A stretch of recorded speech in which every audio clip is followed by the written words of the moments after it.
যুক্তরাজ্যে প্রথমবারের মতো একই মঞ্চে গাইবেন বাংলাদেশের দুই ব্যান্ড তারকা শিল্পী জেমস ও হাসান।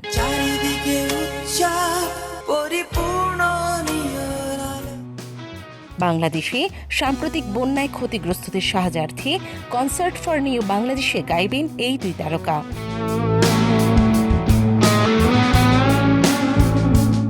22 সেপ্টেম্বর লন্ডনের রয়্যাল রিজেন্সি হলে অনুষ্ঠিত হবে এই কনসার্ট। এই কনসার্ট আয়োজন করেছে ইউরোপ ও যুক্তরাজ্যের satellite television I-on TV.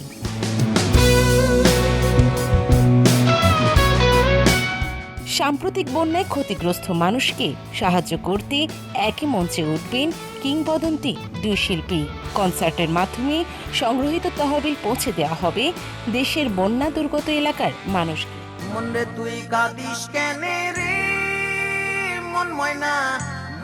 Click news ভিডি।